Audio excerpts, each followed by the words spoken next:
process, especially during election. Sometimes they even start with 20 candidates for one political party, either Democrats or Republicans. Somewhere along the way, people are dropping because there's a competition of ideas on how you do it.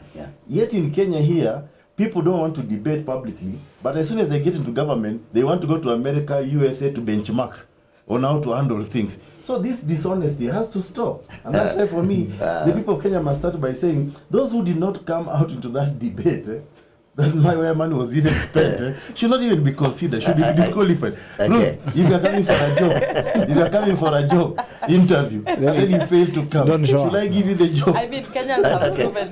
Ruth will come and answer, but I wanted Gerard to come in and maybe say something before Ruth sums it up.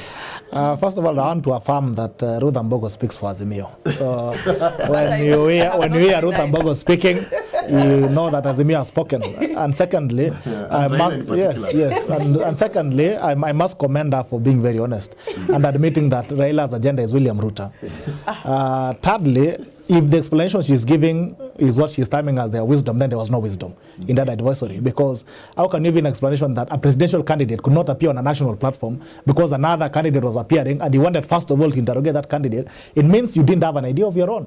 So you wanted to hear what the other person is saying so that you can ride on it. So it means there was no agenda, there was no plan. And if you listen to what she's saying, she's interrogating the ideas that, not even the ideas, she's interrogating the same thing that was asked on that platform. Have Kenyans that opportunity to interrogate Raila at the same level? Because she's asking us now about what we did not answer about this and that. What can we say about Raila Odinga? Would she be in the same position and tell us this is what he answered? Satisfactory or not at Wajakoya, any of these guys. So thirdly, I think she's admitting to us that Raila Odinga is a project because he's reading from the same script that Uhuru Kenyatta was in 2017. Raila Odinga appeared alone. So the fact that he has not appeared this time means that he's reading from the script of Uhuru Kenyatta that don't go, just chill at home, we'll do something for you. And thirdly, I mean, it's a contempt against the voters of this country, 50 million Kenyans, to tell us that you can sit in a corner and make a decision and design your own way of contesting against the other candidate. That you're saying, I'm not going to appear in the platform, national platform, ndaenda kutengeneza mtihani yangu kando, I'll do it alone in my own class. It's like in a national exam. A candidate says, no, I'm not coming to school. I'll go and do my own exam at home in a corner, and then I'll give you the papers. You guys will sign it later, but I'm not even going to do it today. I'll do after a week. So you're telling us you're going to mobilize your supporters in a corner in Jericho, and then you start interviewing yourself. I mean, it's the lowest form of public responsibility. And I think we must, and I get worried sometimes when I hear people like Ruth Ambogo, they are young leaders who ideally should represent new visions and new ideas on how to run a country. And there are things that you must speak against, regardless of where you stand for. There are things you must call out. I call things out every single day. I have my own political annihilation that's personal. But when things are not going right, I'll say, you're not being honest here. And I think we owe it to this country, not only to ourselves, not even to our children, but even another generation we don't know about, to ensure that we can shape a country that is honest with itself and can interrogate leaders for what they should be. So in this debate that we're having right now, Ruth Ambogo has failed from the start go. The foundation is shaking. Okay. And then you come. Yes. Okay. How many people watch the presidential debate? Millions. I don't have the numbers. Millions. Yeah. Millions. But also you understand that there were blackouts. The power switch on. I wanted to prepare so that she can answer. Because millions and millions of Kenyan voters watch that presidential debate. They are all glued together. Don't you think your candidate missed an opportunity to speak at one go to these millions of Kenyans? And to say, by the way, between me and this fellow called Deputy President, I am better because of ABCD. Don't you think you missed an opportunity? I feel like this gang against me. But I would want to say, I'd want to respond to Ekuru Okot's question earlier on, why would Kenyans trust you if you did not show up for? It's literally like a job interview. Like you did not show up for a job interview. Kenyans in the past have proven to us that, look, you don't even have to show up for it for us to vote for you. And I think when they speak in that particular manner, when they say that, look, you didn't show up for the debate, but we are voting for you regardless, they are trying to indirectly communicate and say that, look, a debate is not the determinant of us saying who we will vote for. A debate is not solely what we will rely on to determine who we are going to vote for in an election. And I would also want to just bring up the question that, where was it decided that, look, ultimately whatever it is you have done, your history, regardless of your history, your past, your qualifications, that particular debate is the one moment that we will now say, look, this is it. Like, we are now voting for you on the basis of that particular debate. So we will be lying to ourselves if we say that we would be voting solely on a debate, because what we'll be telling ourselves, or what we'll be telling Kenyans, is that, look, a murderer, a thief can show up for a debate alone, and because they showed up for a debate, and I'm not painting anybody, I'm not, at this particular point, I'm not trying to say that anyone is a murderer or a thief. Let's just give an example of the coming elections, 2027 elections. So assuming we have two candidates, and one of them is a known murderer, thief, all the negatives that you can think about, and even given their past, this is somebody we know that is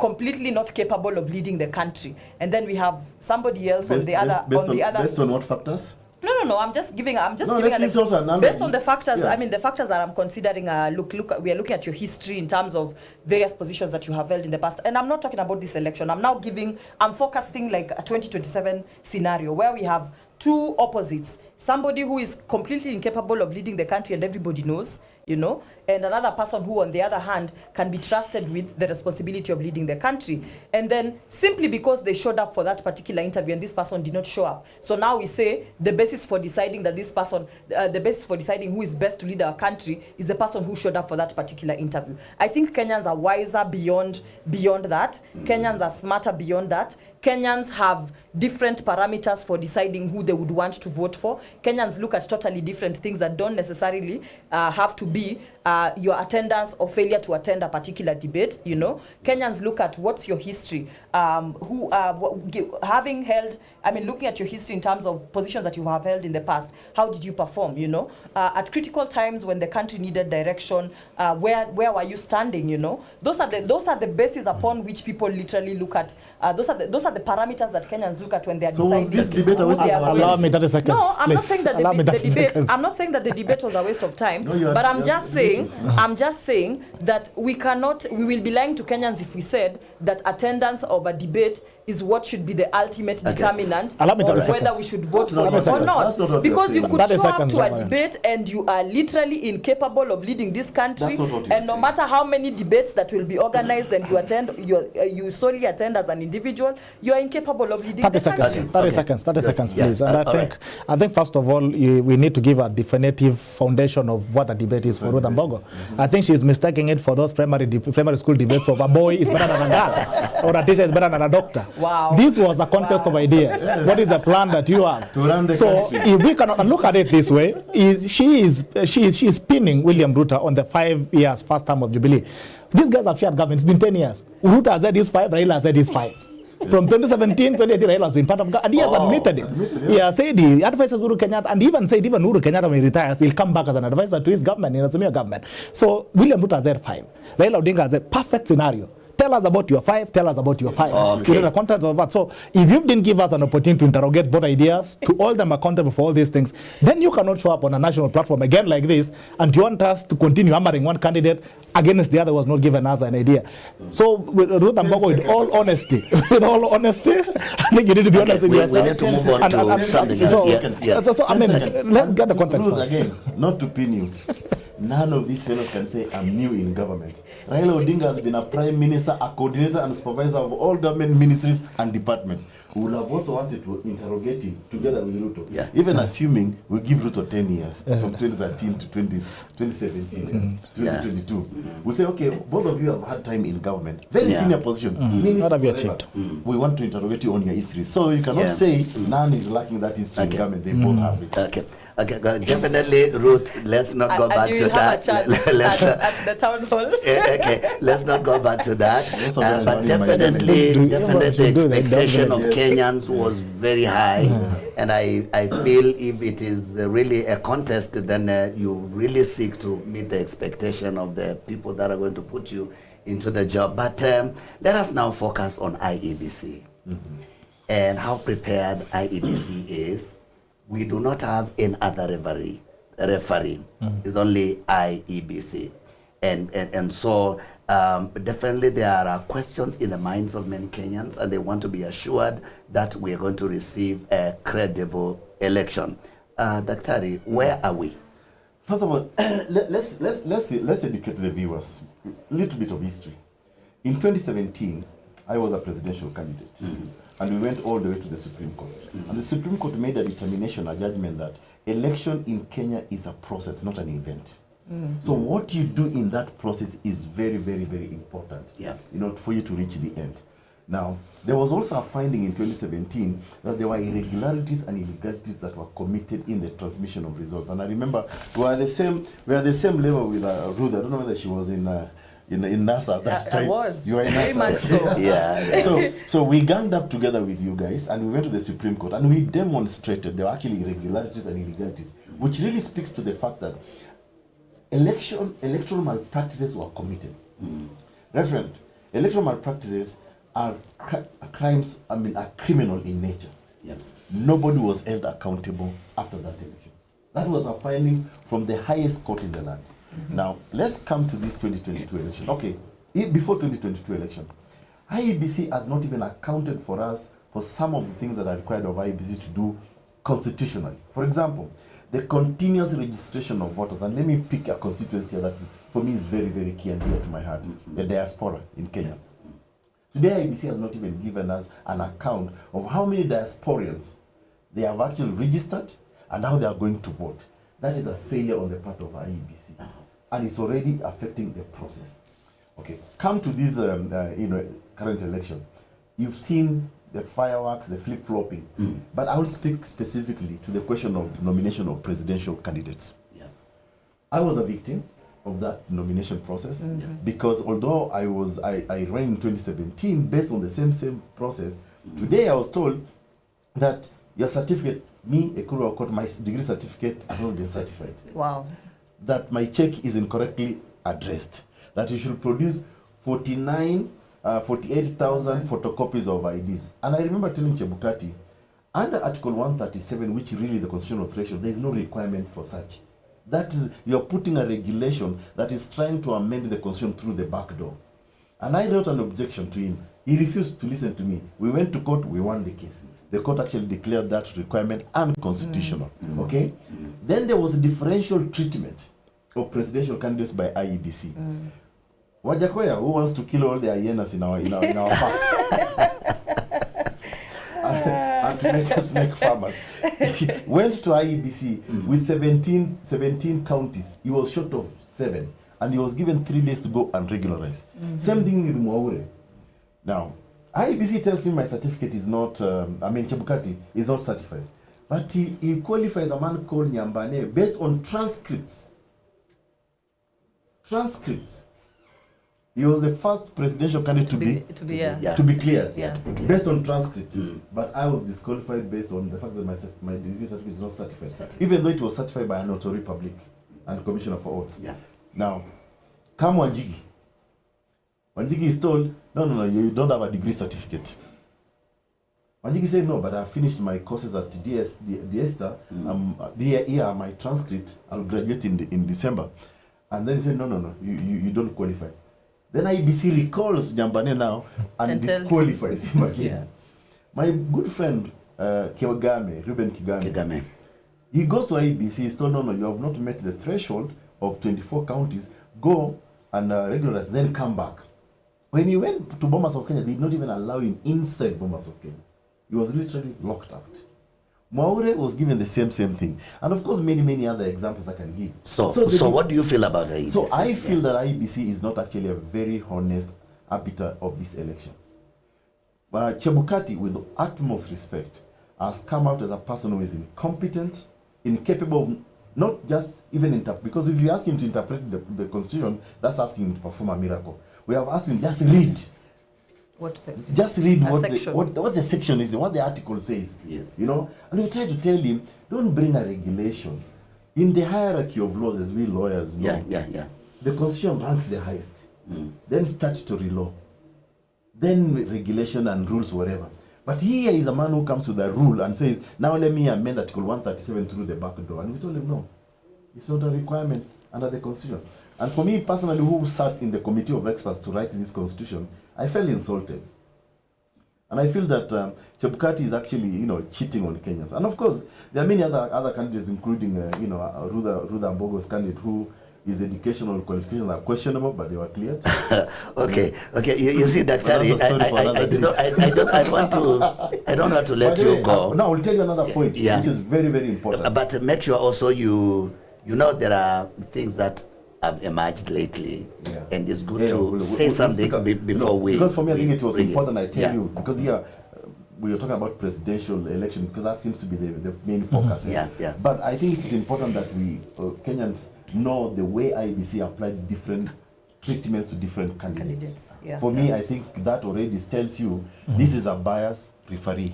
Because if they don't treat all of us in accordance with the law, then I think there's a problem. Secondly, and maybe Ruth can respond to this, there's one very critical thing that IEBC has done for me. It has cleared somebody who ought not to have been cleared by law. Like who? Raila Amolo Odinga. Can I explain? Yes, please. Raila Amolo Odinga does not qualify to be a presidential candidate under Azimio la Umoja. He qualifies to be a presidential candidate under ODM. Let me explain the law. Under the Political Parties Act, the law says that the Azimio la Umoja is a coalition political party whose membership is ODM, Jubilee, KANU, DAP Kenya, and all political parties. You cannot be a member of two political parties at the same time. In court, when we were in court, ODM lawyers actually came and confirmed that Raila Odinga is a party leader of ODM and is also a member of ODM. But he was given a certificate by Azimio la Umoja, which is a political party with party membership. So by law, he does not qualify. So Chebukati actually cleared him based on the wrong political party. And he confirmed that you can also be a member of two political parties at the same time. That's not the law. Okay. I have nothing personal against Jacom, but I'm just saying the way the law was applied, it was applied wrongly in clearing him. Now, his main competitor, William Ruto, I think they were clever enough, just granted them that. Although they are from Kenya Kwanza, they gave him a certificate of UDA. They did not give him a Kenya Kwanza certificate. So in the application of the law, to be honest, I am worried that IEBC is not able to apply basic provisions of the law. And of course, you also know what has emerged, the issue of this Venezuelan, the stickers and all that. And basically the state capture thing. It seems to me IEBC has been state captured. And they seem to have a candidate of their preference. We are taking a very, very short break. We'll be right back. We are coming back.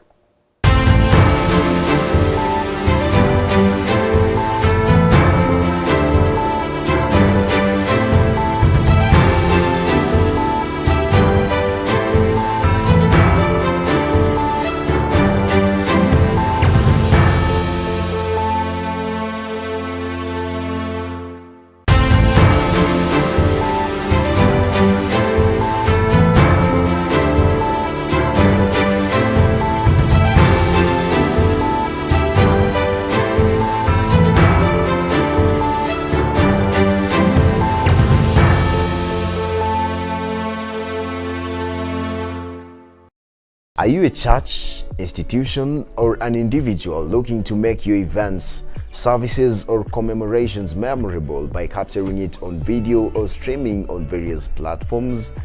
EBN TV offers video production, streaming, documentary production, and scripting services.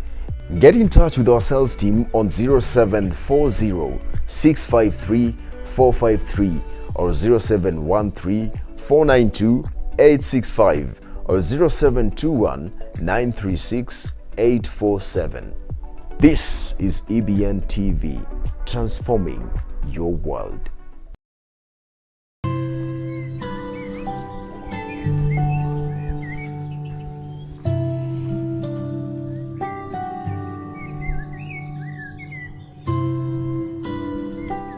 Before the sun rises, we are up and ready to inform you of overnight developments and stories that will be making headlines during the day.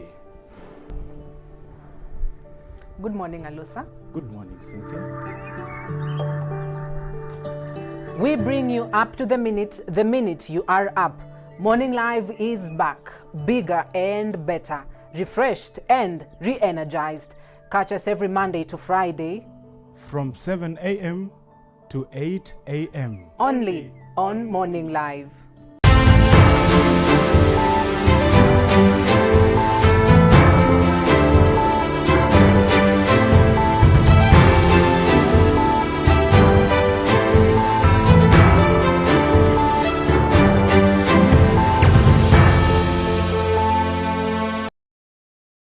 Welcome back, my dear viewer, here on EBN TV, Jicho 2022, talking about matters that pertain to this election that is taking place in the next 10 days. And we are weighing in on the preparedness of IEBC. And thank you, Daktari, for your comments. And I would want to bring Bitok in to say something, and then Ruth will follow there. Okay, I think where we are right now, it's a very sad situation because we've had 5 years to fix IEBC. And if you can remember the conversation about IEBC, it began immediately, just after the general elections of 2017, 2018. And one of the main reasons that Raila Odinga said is the reason why he went for the handshake was to fix IEBC. And to say that he needs to fix IEBC so that he can have a credible process by IEBC. So it means on both ends, I need to follow them because William Ruto as well had an opportunity to fix IEBC, though he has come in defense of IEBC in a very huge way, that he need to be given an opportunity to exercise its independence. But I think it's a sad situation that both presidential candidates have not had an opportunity to fix IEBC for 5 years right now. They've not spoken about it between the span of 2018 to this point. Raila Odinga has had an opportunity in the handshake government to fix IEBC. He's been calling in the shot. He has fixed all the other places except IEBC. So sometimes you wonder, is it that it's by design that IEBC is not fixed? So that every electioneering period we have a contest. That, you know, the problem is the referee, this and this, so we are not accepting elections, this and that. Because when you look at the language from Azimio, it's the same language that I've heard for the longest time. They've been criticizing IEBC. They're not ready to have a credible election. At some point, they're saying even they're going to boycott. So I'll not be surprised actually if Raila Odinga boycotts the upcoming elections. Secondly, IEBC must also understand that the I in independent is not there for decoration. They must stand to that. And being independent does not mean you should not be transparent. They have a responsibility to Kenyans to be transparent enough in its operation and everything else. They need to come out to explain every move that they're making towards the general elections to ensure that every Kenyan who can sit somewhere, hata ukisema umeibiwa nakwambia waacha bwana, hujaibiwa, we saw this. So the IEBC owes 50 million Kenyans an opportunity to interrogate the process of the voting, the preparedness for elections, and be comfortable that regardless of who I support, I'll accept when they lose elections, so that no Kenyan will come out with stones or with machetes and all the other things to attack other Kenyans. You will sit in yours and say, oh, you know, we voted for you, we've looked at the process, it was very clear, and so we don't, if you have been defeated, ama ulibiwa, wewe fanya kesi yako nyumbani. Thirdly, you have to commend also Democratic for some level of independence. He has looked up to the politicians and faced them on some of the issues that they've been conversing around. But I think he holds a more cardinal responsibility to Kenyans than the politicians. I saw yesterday he has called for talks. The talks with politicians are not important. We want to see a public talk on the preparedness for elections, because this election is not about the few politicians, it's about 50 million Kenyans who are going to cast a vote. And I must know, when I cast my vote in Mumete Primary School, when I put it in the ballot box, I need to trace it all the way to the national platform. Otherwise, we are risking another nullified election. If we are not very careful, we are risking another nullified election. And you're seeing right now, even this is Ekuru, this is the same guy who nullified elections in 2017. If you're hearing his language, he's doing an audit of the process. And the chances of this election becoming a zero-sum game is almost at 90%. And we could be facing another handshake again with William Ruto and Raila Odinga. So I need to tell IEBC that yes, we respect your independence, we respect your space to prepare for these elections, but you must understand also that you have a responsibility to Kenyans to ensure that we can have a fair and credible election, credible and verifiable. Verifiable should be something that you can stand for. If you say this is 3, it should not be looking like 8. We should be able to say, okay, this is 3, it's very well for that. And it should not only look like it. It must walk and swim and croak like a duck. If that's what it does, then we must believe that that is a credible election. So Chebukati has the responsibility to provide a credible election and transparent and very verifiable. And I also want to challenge other government agencies that they need to stop these funny interferences. The DCI has become a movie maker, writing thrillers every day and subjecting us to movies in this country. They need to focus on what matters to them. If you are coming in to give a statement, you're not coming to give us a 30-page narrative on hearsay and innuendos. Then the other day you have to back on a statement. I mean, if a spy man Someone who has access to even what we are talking about right now, they are listening to it. You have all the information about what is going in the country, and then you come and subject us to hearsay. Then tomorrow you have to backtrack. Then it puts all these agencies at a shame. So every government agency must be able to operate in its independence and fidelity to the law. Okay. The law, the constitution must be the benchmark for all these conversations that we are having. Without that, we are done. I think Kenyans are really craving for more briefings. From information. So I really, because it looks like Kenyans want to hear more, and they are hearing less. I don't know what you have to say about that. I think IBC, and that's what I'm saying, IBC should stop speaking to politicians. They should start speaking to Kenyans. For instance, where are the 3 Venezuelans? We want to see them. Yeah. Even if they need to be taken around every homestead in this country, let them round them up, put them on a glass lorry or car or something, wazunguke Kenya. We want to see the 3 Venezuelans. And we want to see, we want to see them. We want to hear every statement from IBC on every move they are making. Seen in public anyway? No, we saw them on TV. That's not public. We want to see them on Uruguay moving around. I mean, there needs to be, because right now, even if you ask IBC, the IBC says they don't know where the Venezuelans are. They're saying that this year this year is not telling us where these guys are, and they're not telling us about the findings. I saw the Inspector General, the DCI guy, and the IBC smiling yesterday. They were smiling, and they're not telling us why they're smiling. You guys are just smiling. Yes, you guys. How did you fix it? What were the findings? What is the conclusion? And going forward, what have you decided? So I think there seems to be a lot of covert operations within the IBC system, and also the whole security arm of government, to an extent that the citizenry has been excluded from this conversation. And this is what we are demanding. We are saying IBC, not even every day. Like if every hour someone just shows up and tells us now these forms, that's a print 100 pages, we'll be happy. So we can monitor the process. I mean, that is what we need. Yeah. And I can tell you this, where there's no information, suspicion thrives. Yeah. Where there's no information, suspicion thrives. Where you feel like there's something you're not being told is when now you want to hear it, and you want to hear it by force. And if you're not being told, then you create your own story. And in the era of social media, the era of freedom of media space, and I can say something right now, and it spreads off. I can even type something right now on Facebook and say the 3 Venezuelans have been nyongwad at committee. Yes. And it will go around. So where there's no information, then there's no comparative information to compare it with. So we need to get to a point whereby IBC understands that it has a responsibility to Kenyans, and they owe us information. Also, the government agencies need to understand that we don't want just to consume information, but we want to consume credible information. When I see the DCI saying something, say it in a statement of 1 page and tell us what you're doing. IBC, give us one another bit. Not this crisis management. The only time you're hearing with all these agencies is crisis. There's a crisis, so they all come out and every other person is giving us different stories. So I think Kenyans are yearning for more information, and that can assure IBC. I know Jebukati could be watching and will get access to this. I want to challenge you, Jebukati, that you have a cardinal responsibility in these general elections. You are the very thin line that stands between a very beautiful transition and a very ugly one. And maybe even a no transition at all. So you have the responsibility to ensure that you can give Kenyans information, not when they need it, but just give them. Maybe we don't need it, we want to hear that you said something. Yes, it's your job. Yeah. So that even if something comes up, we can reference. Because Jebukati will say manini jana about these guys, and they've said it. But if he continues to operate this thing like a narco state, or a narco cycle of sorts, then he's going to suffer the consequences of it. So that's what we need him to speak about. Thank you, Gerard. And Ruth, I think I've heard from your side some doubts coming from your group, whether it's like IEBC is favoring one side, it's not neutral, it's biased, and I think also lately you raised a matter about the printing of some forms. Really would love to hear what was all that about. First of all, before I respond to that, I'd like to say that the foundation upon which we are going into this election is just faulty to begin with. That if we were in a different democracy, what would have happened is that, first of all, Chebukati, where he is, I mean, he would have been subjected to some judicial system just to take account for what happened in the last election.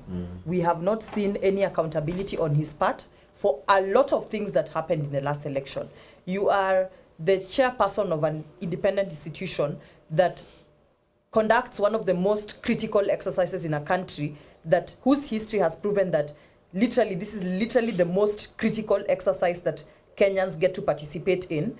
And in your last election that you have managed, you have had a commissioner literally fleeing the country and disappearing, never to be seen again, never to come back. We don't even think if she has plans to ever come back to the country. You've had a staff member being, you know, killed, and we never got any answers 5 years down the line. You have had an election being annulled, and there is zero accountability.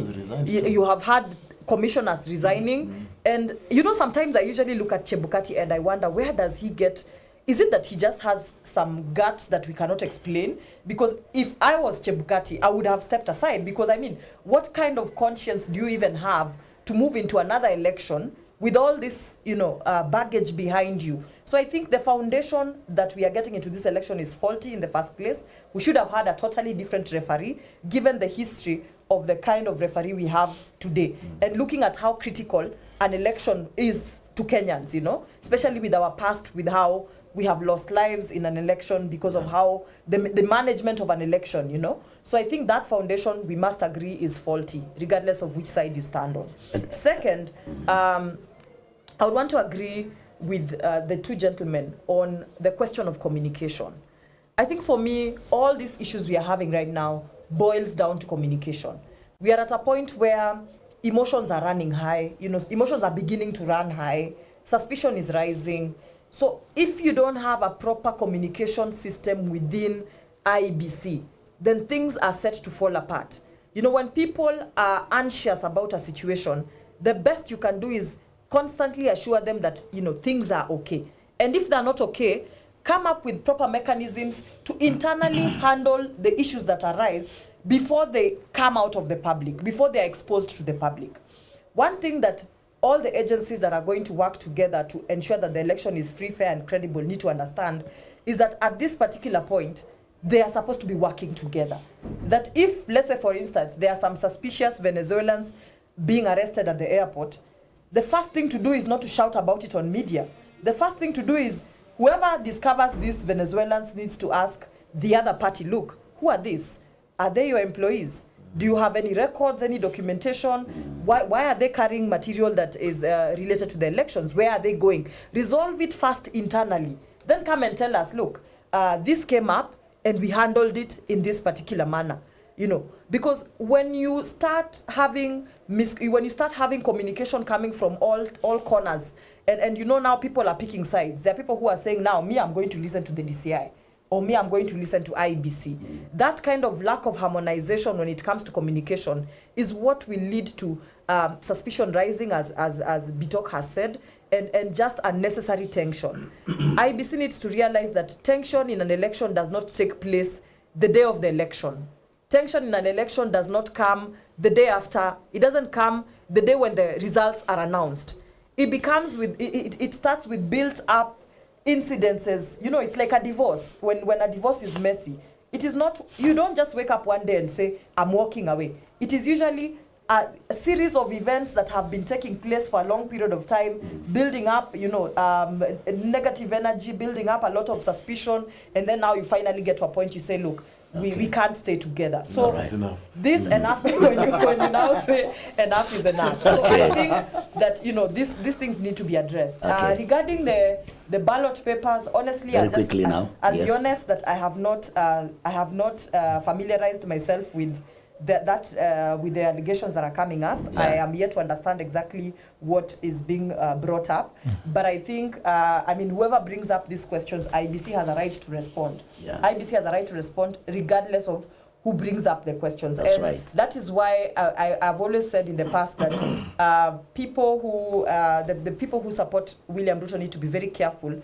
when they brand anybody who brings up concerns about the elections as sensing defeat. You know, these are the questions that if we want to avoid an nullified election, these are the questions that ought to be brought up now, responded to now, and dealt with now, so that we avoid getting to a point where we are going to court to nullify elections and have a repeat election. I mean, Kenyans, we know where we are in terms of the economy right now. Things are difficult. We don't have money. We cannot afford to spend any extra money going for another election to substitute for what could have, I mean, to do what could have been done right in the first election. Now, we have only this one IEBC. And if this IEBC is not going to do the job, nobody else in this country has been assigned to do that. So we must begin to say some positive things that will bring some of the things we desire to see in the goings on and operations of IEBC. So what are some of the things that should really would want to see IEBC doing? I think right now? all of us are agreeing, Reverend, that the number one thing that we want to hear from IEBC now more constantly is communication, information. They must give Kenyans an update of what they are doing every day. If there are difficulties, they must explain themselves. They must account themselves. This again speaks to our Constitution, Article 47, on administrative action. You must account for what you're doing, and you must give reasons why. For example, on this issue of Venezuela, I've not really had a very convincing. One moment there was this arrest, and then because Kinoti wrote a booklet, a booklet on these people, really bringing very serious concerns that they came into the country without even passport. How did they come into the country without passport? Then Kidogo, we see Chebukati giving a press statement before DCI. No explanation. So information is very, very, very critical. Okay. But secondly, like Ruth has really said, Teloko, and I don't want to repeat, if your credibility is really in question as the head of an institution, it also gives Kenyans hope to say, I am not able to lead this institution anymore. There's so much baggage on me. I think in the interest of the country, I need to quit. And I think going forward, really, even for us to begin to cultivate good faith on the IEBC, electoral offenders must be punished. Okay. It's like, if sinners don't come to you and confess that I did this, will you have the confidence about good Christians in the church? So we must be seen, people must be seen to be saying, Reverend Leon, and church. Naomba msamaha. So even in IEBC, we must see some accountability. That's right. That's right. Like Ruth has enumerated, how can you lead this institution that is so iko na matope mingi sana, and you still stand there picking public money, enjoying, state security, whatever? It's not fair. So if we can begin to see some of those changes in IEBC, maybe positive dialogue from within the political class itself. But on the other hand, it's not just IEBC. Even the political class, the competitors, must also desist from just being overtly suspicious. But maybe they are over suspicious because, again, IEBC is not doing the right thing. But we also know that there are people who have perfected the art of complaining about every electoral cycle. Okay. On the 1 minute they give us this hope, especially Nani's candidate. In 2019 they say IEBC must go. Then I think after saying something happened, now Ruto, on the other hand, they were comfortable with IEBC. They have started, I think, again, sort of complaining. So there's also dishonesty among the political class. But eventually, Reverend, yes, it will end up with the people of Kenya. And this is the point that Bitoracho was making earlier. Stop just talking to politicians. Politicians alone do not define this country. This is a country of 50 million Kenyans, and it belongs to all of us in equal measure. And I will tell Kenyans, don't kill yourself because of these politicians. Some of us have the privilege of actually socializing with them in some high places. Utasikia wakisema lakini hii weekend mlitupiga. So they laugh with each other. The kids go to the same school. They dine together, and don't be surprised. Hata kikiumana saizi, they might form a coalition government. You guys who are killing each other, will remain at a loss. And Daktari, about other key players in this election, what do you have to say? Because there is, like now you are talking about the DCI, the National Police, and other key players in this election. What should we do so that IEBC is left alone to deliver credible elections? I think, as I said, there ought not to be interference in the performance. Like Kibitok, I think, said it. The word I means independent. Can it mean that independence? And it means not just the independence of that institution, but from other stakeholders, they must also respect that independence. But for you again to be respecting that independence, you must be seen to be doing your work properly in accordance with the law. Because if you don't do it, that's why interest. Remember, there is a lot of interest politically, Reverend, in any electoral outcome. So again, like we said, if the IBC was to be able to do things, steadfastly within the law, within the constitution, and be firm, not flip-flop like the way we have seen, the way they have handled some of the presidential nomination and others, then I think even the other players will, sit back and say, okay, that's a truly independent institution, will not interfere with it. But of course, the message should be, let IBC do its work. I don't try to interfere with the IBC. Like Bitok say, me, I'm auditing their activities. If they are doing the wrong thing, I'll meet them at the right time. Okay. All right. I'm told that we have very few minutes to wind up, but I really wanted to hear an analysis of the home stretch. What do you see ahead? Is there going to be a runoff? What's happening? According to the numbers, how is the ground looking like? Talk. I don't know. Before even we move to the home stretch, I just want to touch on IBC as well, that we must understand that an election is not a destination. It's a journey. It's how you start off your journey, how you move along the way and maneuver and avoid all the accidents and the traffic jams on Mayu until you get to the election period on time.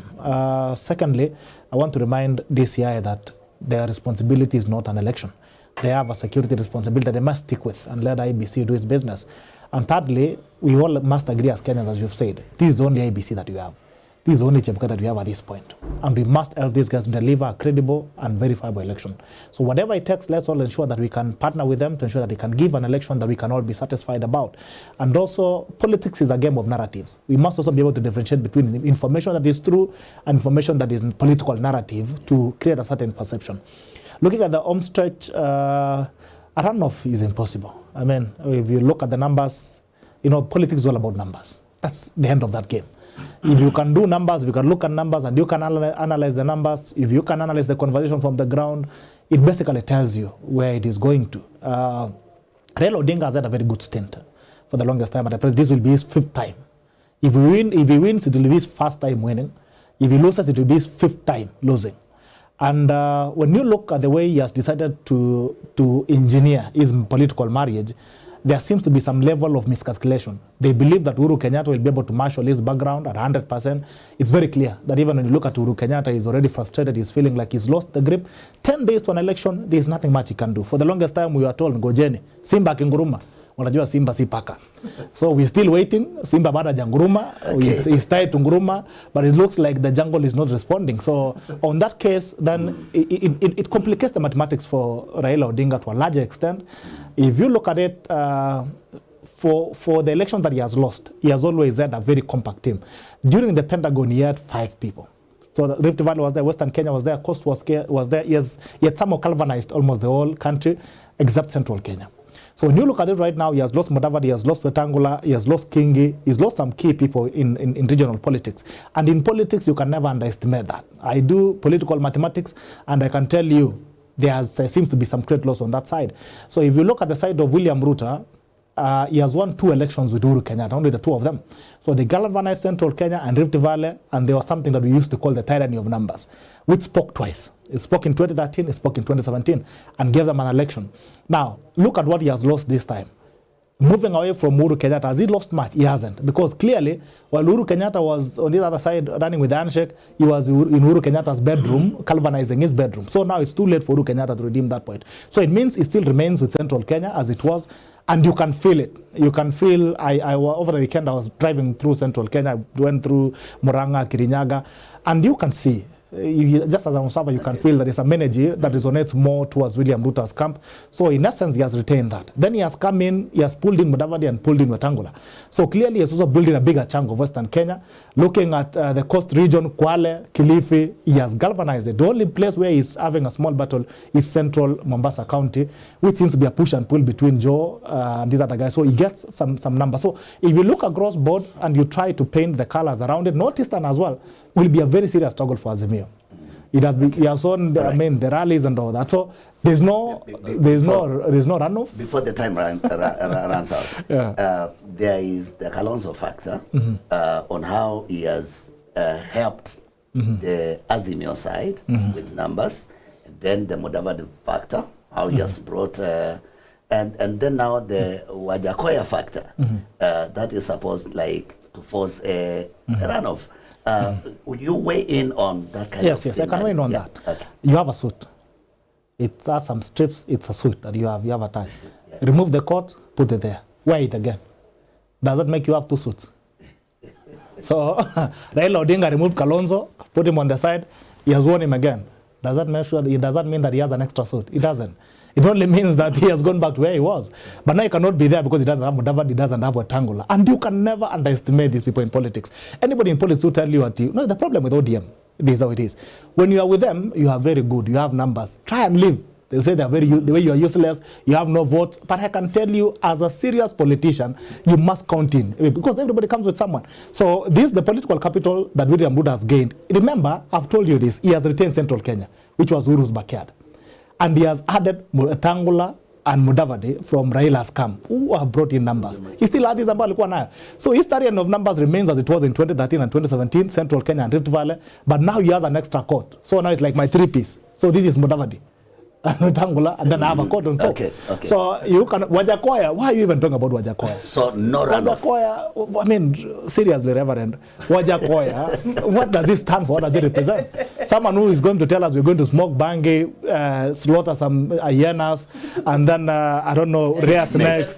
I mean, and look at this guy. I mean, he has been turned into a club host. The only place he's campaigning is in clubs. You see him in clubs. So in fact, if on a rational conversation on politics, remove him. Remain with William Ruto and Raila Odinga. And I can tell you, in a fair and square game, William Ruto is going to thrash Raila Odinga. If Raila Odinga has failed for 4 times, it will be the worst. Okay. Leave it there. Ruth, please come. Home stretch. Do you see a runoff? What is happening? How is the ground looking like for you? Home stretch, the country is blue. And allow me to explain why. Why I say the country is blue is this. Politics is very dynamic. And by dynamic, I mean different. politics is very dynamic. And when I say dynamic, I mean the people that you think would have had influence in previous elections, as time goes by, some of them, their influence either increases or decreases. And for you to know whether their influence increases or decreases, you must have a proper understanding of where they come from, their backgrounds. You must really do a proper study of their backgrounds to understand whether they still have impact or not. I see people celebrating the numbers, the supposed numbers that Mudavadi is going to add to William Ruto's basket. But I personally come from the county that Musalia Mudavadi comes from, and I'm telling you, he has 5 constituencies, and out of the 5 constituencies, he is literally fighting to have just 1 member of parliament. And that is a member of parliament from his own constituency, where I can guarantee you that he is going to lose that particular constituency. So who is the where question? you are coming from, your own background, where you're coming from, your own background, you don't have numbers. You're not going to have the governor, which is facts. The governor is going to be an ODM governor. The only seat you are guaranteed is the women rep and maybe 1 member of parliament. And still, out here, people like Bitok, who don't even come from Western, are celebrating, saying that these people have these huge numbers. And why I say that politics is dynamic and the influence of some of these people tends to change is that voters also see. Voters get to a point where they start asking themselves critical questions such as, you have been our supposed kingpin for all these years, but what impact has your kinship brought to us as a people? What impact has it brought to us as a people? Like, do we see any form of development? Do we see any form of change in our livelihoods because of you being our supposed leader? And when the answer is no, I can tell you, as time keeps going, people begin to pull away and say, look, let me tell you, we are making independent decisions. The Wetangula that they so much celebrate is a man who literally only controls a section of Bungoma County. So where are these numbers coming from? And for Raila Odinga, I will tell you, Central Kenya has never been a place where we said, oh, this is our backyard. In fact, for us, all we wanted from Central Kenya initially was like a mere 15-20%. And as it stands right now, we are hitting 40%. For us to win this election, our backyards are properly intact. We just needed 30% of Central Kenya to win. And as it stands right now, we are at 40%. Before you let So Okay, we are okay, winning. okay. Reverend, I Because think when there's he something. speaks, we No, close. I'll give to Yeah, Lachari, please. yeah. I think there's something you need to put. Let us pick numbers. IBC has released the registered voters. I want her to tell us where Azimio votes are in numbers. Okay. Because we may not have all the time for Ruth. Forget the narrative and the Let's beautiful allow stories. Daktari Tell us to about the numbers. Maybe wrap it up for us in our conversation here, and we are coming back to do this. We will come back and do this. Yes. So for me, very, very briefly, in the interest of time, I think there will be no runoff. I do believe that William Ruto will win.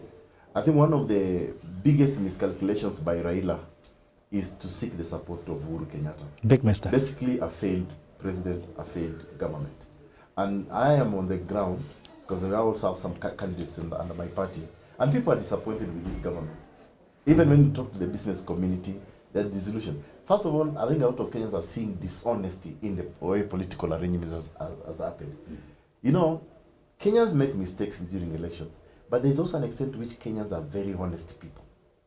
When Kenyans see the way, for example, Uhuru Kenyatta has mistreated his deputy, who actually campaigned for him, you know, because it brings those, for me, memories of in 2002, when Kibaki was in a wheelchair and Raila Odinga went armor and tongs and actually campaigned for Kibaki to become president.